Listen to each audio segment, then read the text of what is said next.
What's up, Brody? So as you can see, it's a whole different day. It's a whole different it's been days since I last filmed Green Shirt, okay?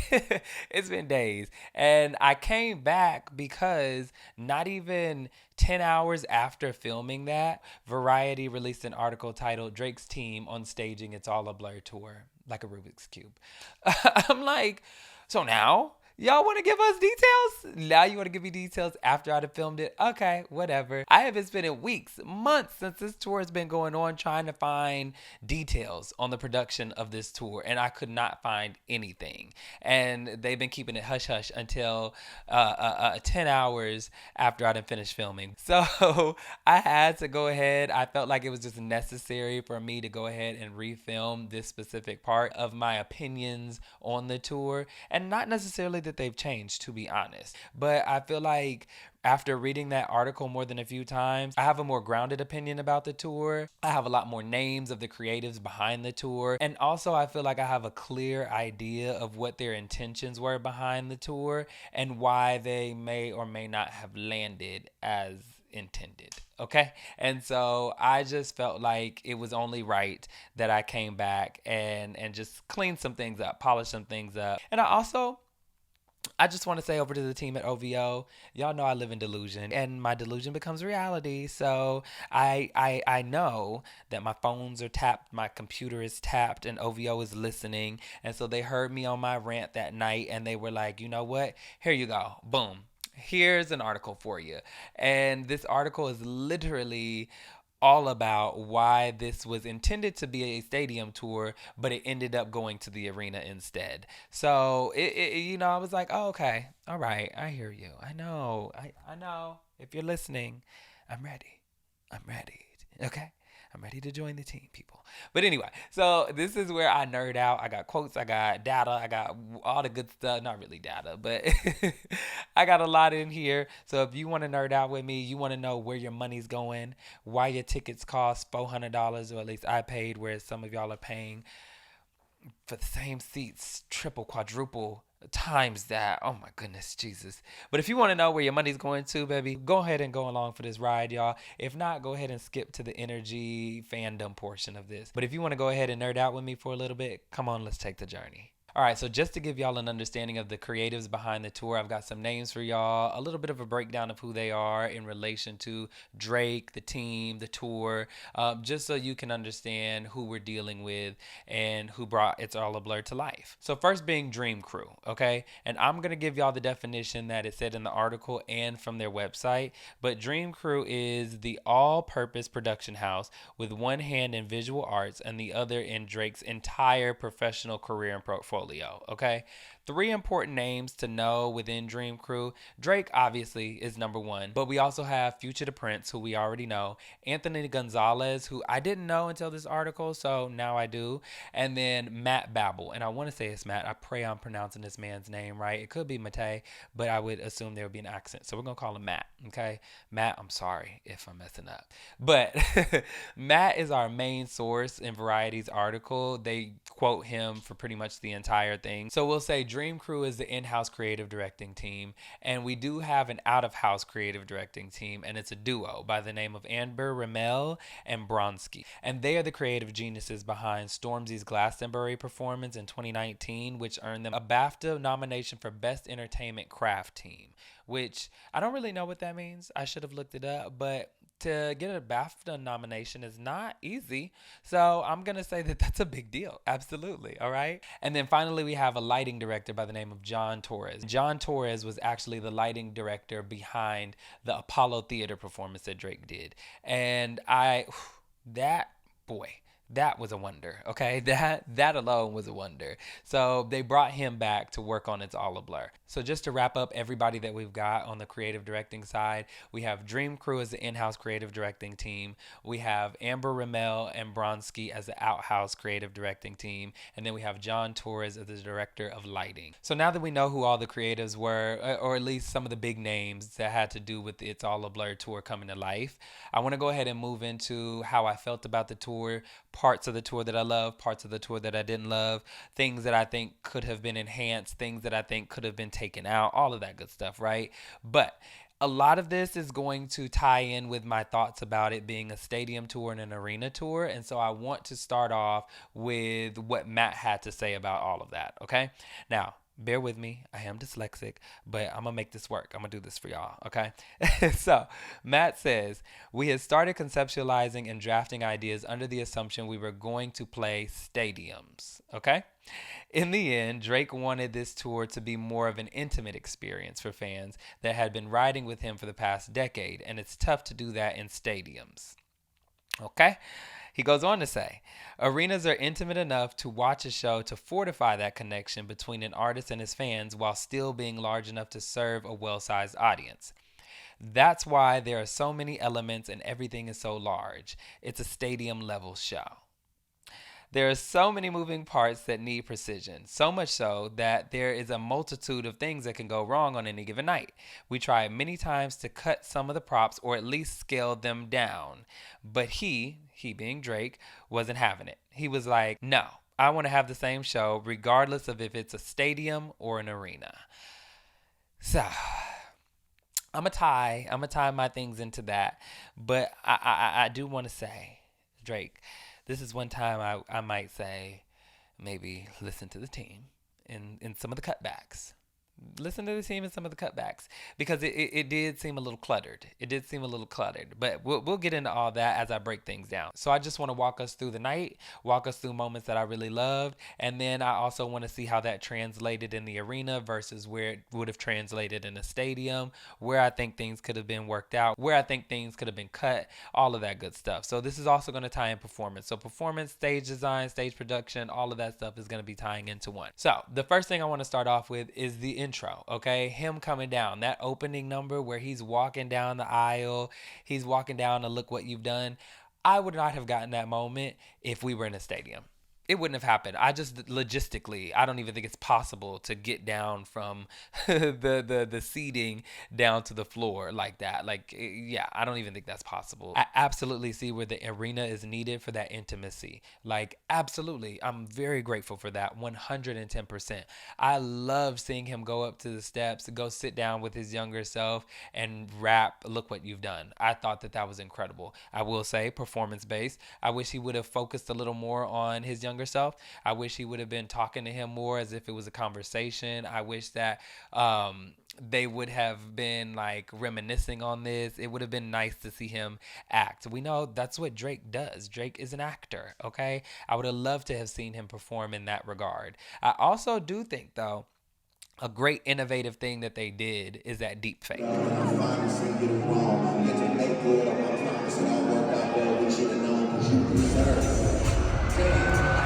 Social media was ablaze on the opening date of the tour when everybody was like, oh my gosh, how did Drake get, like, is this an AI thing or what is this thing that's down there? Is it real? Is it? Yes, the young man is real. He's absolutely real. I saw him from my eyes. I synced it. Okay, he's real. But I think that what they did was deep fake on the screen. I want to say that they deep faked his face on the screen to make him look exactly like Drake when he was younger. So that's why he looks so realistic as far as like a younger version of Drake. But looking at him like eye to eye kind of thing, he is not Drake. It's not Drake. It's not younger Drake, guys. And it's not an AI like a hologram or anything like that. Like, no, that was a real human being up there. So I thought that innovation in that regard, yeah, talk about innovation. That, baby, that was dope. Now moving on to more of the inflatable portions of things. The UFO, for hell yeah, fucking right. Boy, that UFO moment was something. It was something. It was one of my favorite moments of the night. Absolutely. Even though it's fucked up, I'm still fucking with you, Dad. This is the fall. Time for me to revisit the past. Put in the car. Albums you drop in this wall. Stories tell me been through it all. But interviews are like confessions. Get the fuck about my Vegas. This is your club. Don't let me down now. And I think I loved it so much because he was like really interacting with it. He was really engaged with that UFO. And it was just like that moment, iconic for me. I thought that that was an iconic moment. I thought it was so dope. I thought it was so cool. So it's obviously a playoff of the promo video for Certified Lover Boy with the little boy, and he's looking up at the light and all that good stuff. But it was, oh my goodness. And then it also ties into the song because the song has kind of a spacey sounding vibe to it. So I thought that that was genius. Okay, but that was a moment that I felt like the inflatables were a good thing. That was a moment that I thought the inflatables made sense. And here's the thing about the inflatables. And if you went to Scorpion Tour, if you knew about Scorpion Tour, we had one inflatable, maybe two, but I know of one, and it was that yellow Ferrari, right? And it was just like in this tour, Drake was like, "We need more inflatables." We need more inflatables, people. More inflatables, more inflatables, more inflatables. Like that. That's what it felt like Drake came to the meeting with. And I'm like, no, no, no more inflatables. And just like Babel said, Matt said, yeah, we tried many times to cut some of the stuff. You know what I mean? Let's cut it, or let's scale it down. And he was like, no, but no, this is a moment where you needed to listen because you weren't utilizing them. Sometimes they were just there, okay? I thought that a perfect moment for him to be utilizing it during Jaded, okay, or Feel No Ways. When he's over there singing and rapping and he's doing his thing, like, and the bride is coming around. Not once did he look at her like or rap to her like as if she was like, give us that. Give us that moment of performance. Give us that. But she just kind of circled around. She came and went. Now, I will give production this. I never saw them set it up and I never saw it go away. It was perfect timing to have it come and go and you never see it come and how did it get there and you never see it like disappear. Okay, because they from there to then bringing you back to the stage, like that was great. That was actually magical. Now that I think about it, like I never noticed. I never noticed. So that nod to the production on that. There was like this anime sex doll woman that came out for Way Too Sexy and Jumbotron shit that it was just like, what is her purpose? Many times she was blocking my view. Okay, and it was like Drake wasn't like aware that like nobody could see him, right? And it maybe you could see him on the screens, obviously you could see him on the screens, but like if you're where I was, the screens are hard to look at, so you're not really looking at the screens, mostly you're just looking at the stage, but she's blocking the way, and like he wasn't paying attention enough to like make sure that he wasn't being blocked. It was just useless.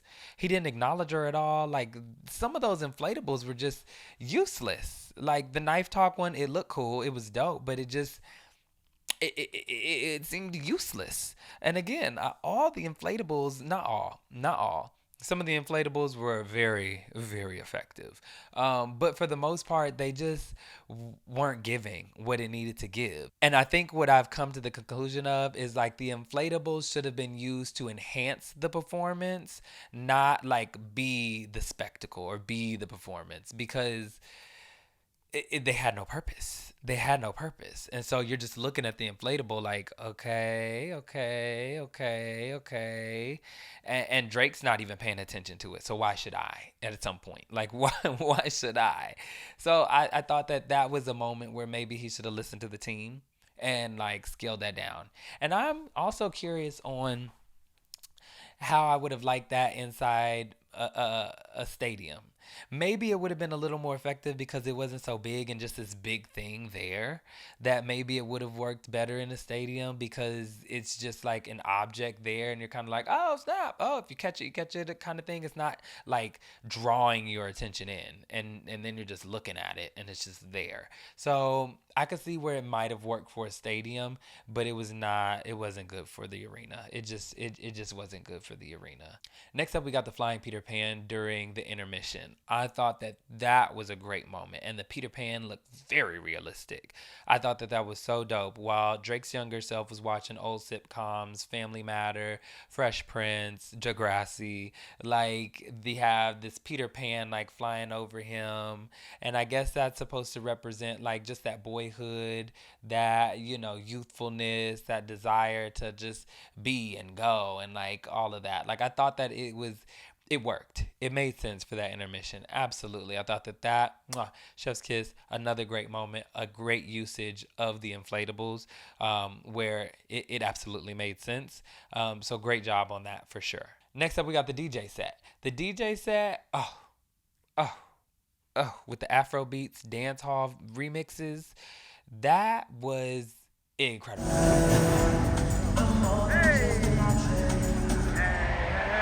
yeah, that's right. A little more though. Last time. A little more though. I loved it. I loved it. I loved it. I thought that that was a moment where the intimacy was working. Like it needed to be in that arena because I think if it was a stadium and that was what he did, it wouldn't have landed well. It would have had to be something much bigger than that because I think just a simple DJ set in a stadium, um, I don't think that that would have. I don't think that that would have landed for too long.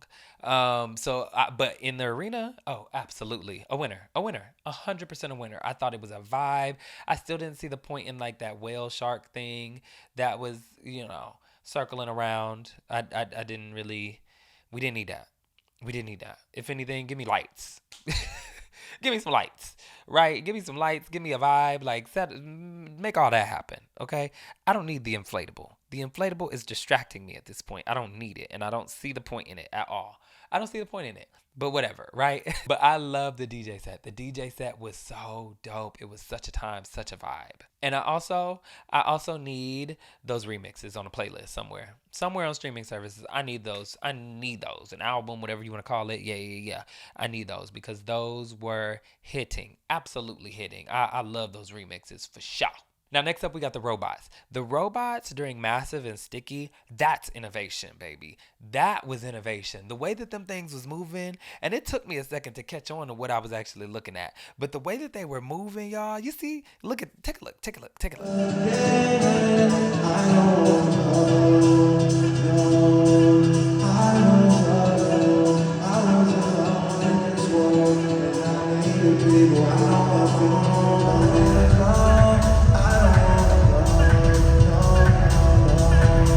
You see the way that they're moving and they were boom, boom, boom, and they were shooting out the lasers. Come on, shooting out the lasers and stuff. That was a moment. That was dope. That was an incredible moment that I thought, whoa. Now, I do say within that, and I want to tie back to also the dance mix, I feel like this was a great time to incorporate Honestly Nevermind. Honestly, Nevermind to me, top four albums as far as Drake is concerned. Top four Drake albums. I love Honestly Nevermind. And I think that this was a moment that the tour can help you like a song or like an album, fall in love with certain songs that you didn't like when you just heard them because you're supposed to bring that to life. And that be the reason. But I'm getting into set list in a little bit, so I'll hold off. But that was a moment where I think he could have incorporated a lot more. Honestly, Nevermind, and really took us to the club. I think he should have really, if he was gonna make it the club, he would have had to make it the club, and that's where I feel like that translation from stadium to arena, like if that was the level that was supposed to be at a stadium, I don't think it would be enough. I think if he was gonna make the club in the stadium, we would have needed lights. We would have needed way more. Now during Sticky and Massive, there was a lot more, but I'm just saying during the dance vibe portion of it, like that would have needed a little more weight, a little more things to keep us going. But yeah, absolutely. I think that that was innovation. I thought that that was so dope. I even love the vulnerability in the moment where he was like, okay, y'all, this is what we do in the club. I want y'all to repeat after me. Ooh, ooh, ooh. Hey, that's what we do in the party. Watch. Hey, they go. Woo, woo. I love that. I love that. I absolutely love that. I love to see him trying some stuff. I love to see him getting out of his comfort zone because his fan base ain't really about that. Come on, y'all. Y'all don't be about that life. Y'all don't be in Ibiza. Or wait, what is it? Ibiza. Ibiza. Ibiza. That's what I was told how it's pronounced. Ibiza. Y'all don't be out there. Y'all don't be ready to feel the vibes, okay? Y'all don't be ready to ride the wave. And that's why he said, we're going to be gone before y'all make it here, okay? We've been off the wave. We've been on it and off it, okay? So I just love that moment, and I want to say shout out to the lighting, okay? John Torres, yeah, yeah, yeah, that was dope, okay? Bronski, Amber Rimmel, like, chef's kiss to that lighting, all of that. It was giving Tame Impala vibes, Tame Impala vibes, you know? Now, can't nobody do it like Kevin, okay?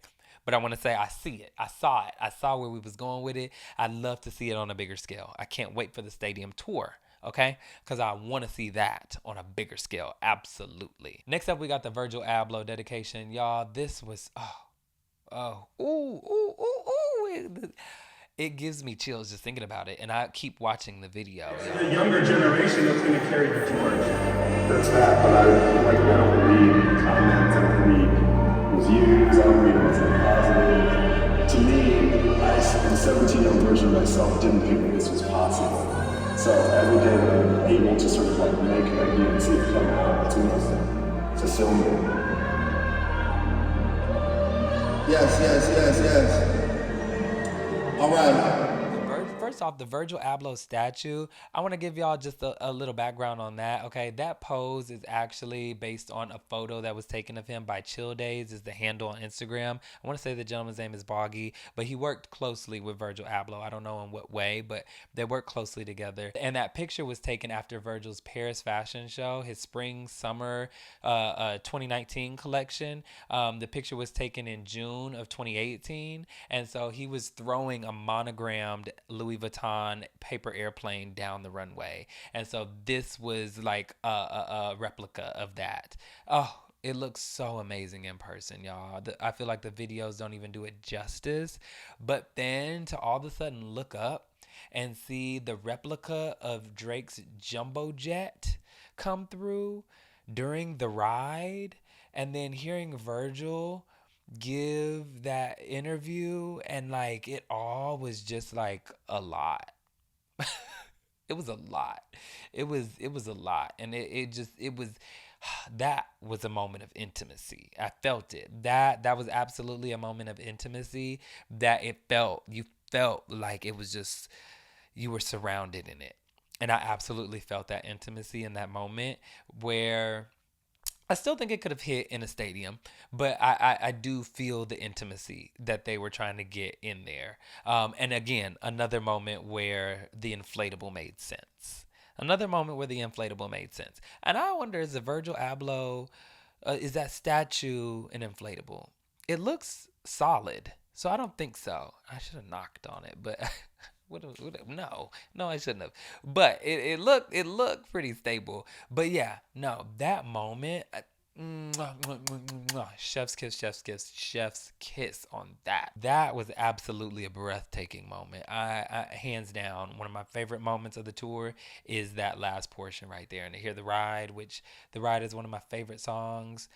Yeah, an amazing moment. I have nothing bad to say about that at all. No, even enhancements. It was just mind blowing. Now, a nod to the lighting, again, nice for what? Oh my goodness, that remix, the marching band remix and all that. And then you have like the two things that raise up the platforms that he can kind of stands on too. And 21 Savage stands on when they perform. Which I'll just say right now is like, I wish that there were more of those. I wish they were playing with levels a lot more. I felt like it was all just flat, and he did go up during Jaded, right? But like, it would have been nice if there were multiple pieces like that. I wish the whole floor could have gone up in like different stages, because I think that would have played on like his highs and his lows throughout his career. And like, I think certain songs that maybe embody some of the low moments in his life, he's down low. Whereas like moments that he's high, he's up high. Or moments where he's all over the place, he's jumping from platform to platform. That. But maybe we're saving that for the stadium. But that's another thing where I just felt like, oh, well, back to my praise real quick. The lighting, the lighting in Nice for What is so dope. The way that it's like that square rectangular portion that comes down. The lighting was a 10 out of 10.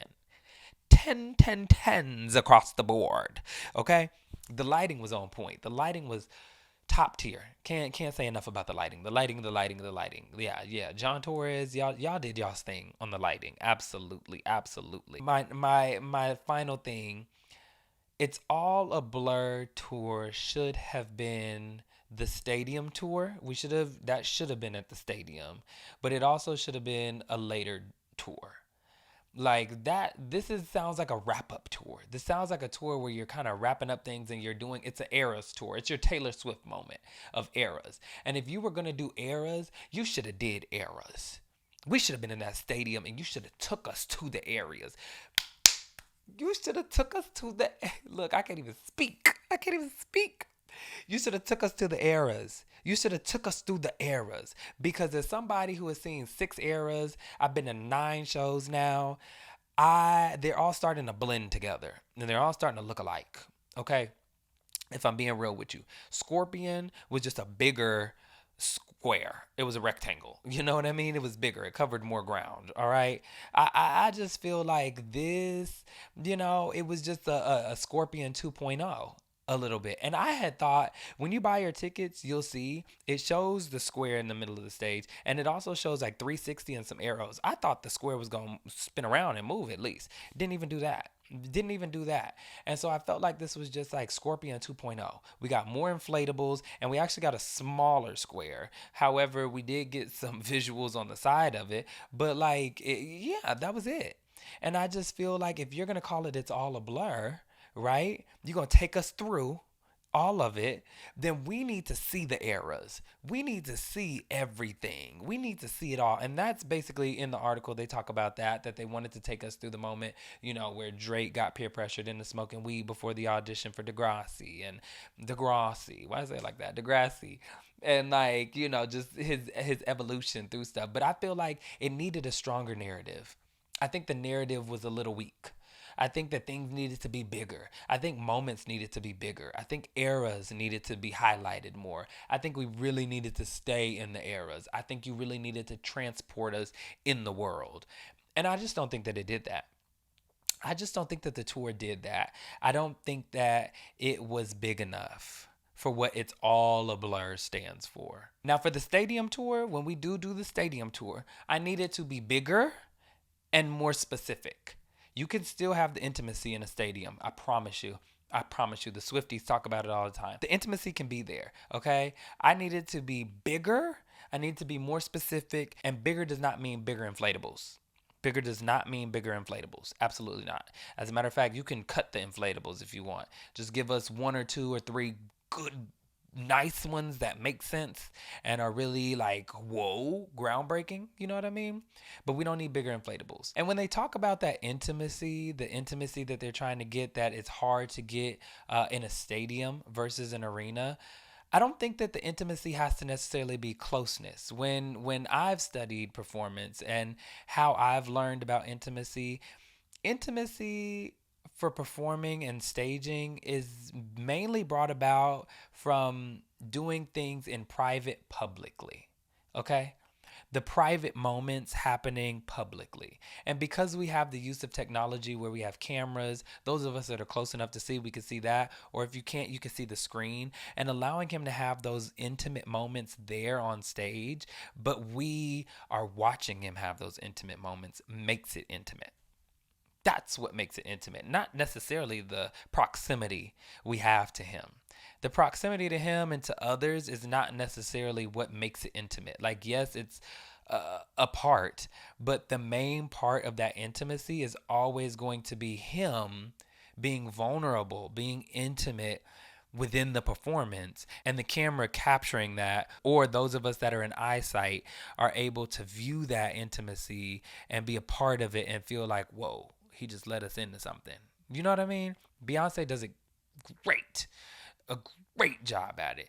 Abel does an amazing job at it too. Okay? Even at Coachella though. Even at Coachella, I'll say, when Bad Bunny performed, right? Everybody was dancing and everybody was having their moment, and it was still intimate. And they weren't doing much. And the song was slow. Like that moment. And everybody was it was intimate. It felt beautiful. It felt like what it needed to be. And that was at Coachella on the grounds, baby. No seats. And I was far away from the stage. So all I'm saying is that intimacy can still happen in a stadium. Y'all just have to figure out how to capture it. And overall, I do want it to be known. I I had a blast. I had a time, baby. I had a time. I had fun. I was lit. I was live. I was turned up, baby. Everybody else around me was lit. Everybody else around me was turned up. And we're going to get into fandom and energy coming up. But like, I had a time. Drake was engaging. Drake was energetic. He looked like he was having a great time out there. He was passionate. He was feeling himself. Like, it was a great show. I don't want that to be lost. It was absolutely a great show. And I also want to add, the vocals were vocaling. The vocals were vocaling. Okay? Over the past decade of seeing Drake perform, his singing voice has not always been the best live. And sometimes I feel like it's more of like a confidence thing because it does slow down. It gets a little soft when he starts singing. And sometimes his crowd can be a little hard. You know, it can be a little hard. And so I think maybe he doesn't have the confidence, or he didn't have the confidence to really go out there and sing like he can. But he was vocaling. When he was singing, the vocals were vocaling, and I'm proud of you. He seemed way more confident this tour. He seemed confident to have fun. He seemed confident to be like, ooh, wah, ooh, wah. Like, he seemed confident to do his thing and have a good time. And so I felt that, and I felt it in the vocals. I'm proud of you. Yeah. The vocals were vocaling, and I heard them. I don't want to hear nothing from anybody else. I heard them, and they sounded good. They sounded real good. Hot mic, baby. Hot mic. Okay? Now, I do wish you were rapping more. I wish that you stop letting us rap. I want to see you do it. I want to see you do it. Like, yes, there's moments where we can, but I want to see you really go bar for bar for bar for bar. Like, hell yeah, fucking right. Yeah, I was like, bar for bar, give it to me. And he did, okay? So, though, I love that, though. Vocals were vocaling, period.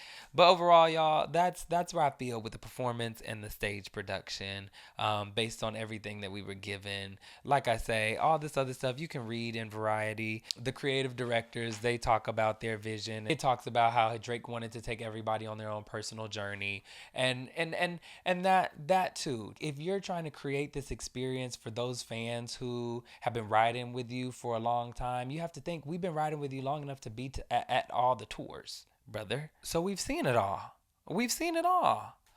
So if this was for us, then it should have been a little more ramped up for us, because we wanted to see something new. You know what I mean? So yeah, that's where I am. And if I'm gonna give production, performance, stage design, a score, I'm gonna go with an 8.5. I'm gonna go with an 8.5. And again, these ratings are like arbitrary. These are arbitrary numbers that don't matter at all. I'm just saying, like, to me, I'm gonna give it a solid like 8.5. I'm gonna give it an 8.5. I'm ready for the 10 that I know he can give, but this is where I am with everything.